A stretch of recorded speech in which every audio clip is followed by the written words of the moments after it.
69வது சங்கீதம் 10வது வசனத்தின் முதல் பாகம். என் ஆத்மா வாடும்படி உபவாசித்து அழுதேன். பாருங்கள், இங்க என்ன சொல்லப்பட்டிருக்கு?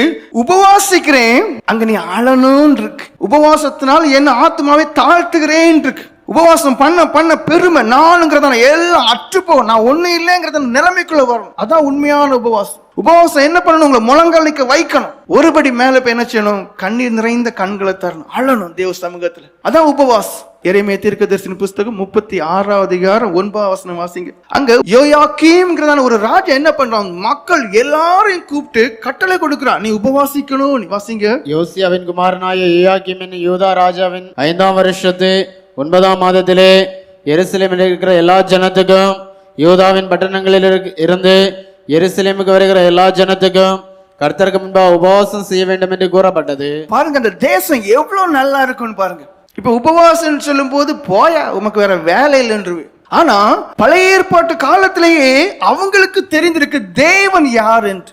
அவங்களுக்கு தெரியுது பரலோகத்தை எப்படி அசைக்க முடியுங்கிறது, எது அசைக்குங்கிறது. உபவாசம், உபவாசம் நிறைந்த ஜெபம், உபவாசம் முழங்கால் நின்று ஜெபிக்கிற ஒரு ஜெபம், உபவாசம் முழங்கால் நின்று அழுது ஜெபிக்கிற ஒரு ஜெபம், அது பரலோகத்தை அசைக்கும். அதனால அந்த ராஜா என்ன பண்றாரு? ஒரு ராஜா தன் ஜனங்கள் எல்லாருக்கும், அதுல வாலிபர்கள் இருப்பாங்க. இப்ப உங்க பிள்ளைங்க எங்கயான்னு கேட்டா படிச்சிட்டு இருக்கு, படிக்கிட்டு. உன் பிள்ளை எங்கயான்னு கேட்டா கிரிக்கெட்ல ஆயிட்டு இருக்கு. உன் பிள்ளை எங்கயான்னு கேட்டா செல்போன்ல இருக்கு. ஆராதனைக்கே வராத பிள்ளைய எப்படி உபவாசத்துல நடத்த முடியும்? உங்க கையில் இருக்கு. நீங்க உபவாசமே பண்ண மாட்டீங்க. பாருங்க, இதே போல தேசத்துல நடந்துச்சுன்னா தேசம் அப்படியே மாறிடும். சபையில் நடந்துச்சுன்னா சபை அப்படியே மாறிடும். ஒரு ராஜா ஜனங்கள் நல்லா இருக்கணும், தேசம் நல்லா இருக்கணுங்கிறக்க என்ன பண்ற? கட்டளை பிறப்பிக்கிறார். எல்லா ஜனங்களும் கர்த்தருக்கு முன்பாக உபவாசம் செய்யணும்னு சொல்றார். அந்த காலத்துல பல 100 வருஷம், சில 1000 வருஷங்களுக்கு முன்பாகவே அவங்களுக்கு தெரிஞ்சுக்க உபவாசம்னா எவ்வளவு முக்கியம். யோவேல் தீர்க்கதரிசன புஸ்தகம் 2ஆம் அதிகாரம் 12, 13, 15 வசனங்களை வாசிங்க.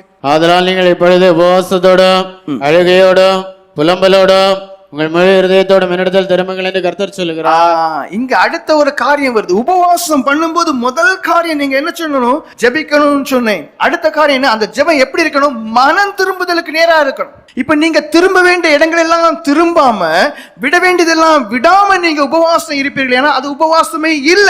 முதல்ல என்ன பெரும் சாப்பாடு மட்டும் இருந்தா அது உபவாசம் இருக்காது. அதுல ஜெபம் இருக்கணும்னு சொன்னேன், அதுல முழங்கால் இருக்கணும்னு சொன்னேன், அதுல அழுகை இருக்கணும்னு சொன்னேன். இப்ப அடுத்த கட்டம் என்ன சொல்றேன்? நீங்க எப்பெல்லாம் உபவாசம் இருக்கிறீங்களோ முதல் காரியம் உங்க மனசாட்சியை பார்க்கணும். அதுல தேவனுக்கு பிரியமில்லாத காரியங்கள் எவைகள்லாம் இருக்குதோ உடனே என்ன செய்யணும்? அவைகள்ல இருந்து திரும்பணும். அப்பந்தான் உபவாசம் கேட்கப்படும். நீங்கள் உங்கள் வஸ்திரங்களை அல்ல உங்கள் இருதயங்களை கிழித்து உங்கள் தேவனாய கர்த்தரிடத்தில் திரும்புங்கள். பாருங்க, நீங்க என்ன செய்யணும்? மனம் திரும்பணும். அப்ப இருதயத்தை சோதிச்சு பார்க்கணும். இருதயத்தை சோதிச்சு பார்த்து, ஆண்டவரே என்னென்ன காரியம் உமக்கு பிரியமில்லாத இருக்குதுன்னு சொல்லி அதுல இருந்து நீங்க திரும்பிதான் ஆகணும். அப்படின்னா மட்டும்தான் அந்த உபவாசம் கேட்கப்படும். எனக்கு இதுல எல்லாம் மனம் திரும்ப விருப்பம் இல்லை, ஆனா எனக்கு இந்த காரியம் மட்டும் நடக்கணும்னா நடக்க வச்சு உபவாசத்தின் அடுத்த படி மனம் திரும்பி ஆகும். அடுத்த வசனம் வாசிங்க. 15வது வசனம். சீயோனிலே எக்காலம் ஓதுங்கள், பரிசுத்த உபவாச நாளை நியமியுங்கள், விசேஷித்த ஆசரிப்பை கூறுங்கள்.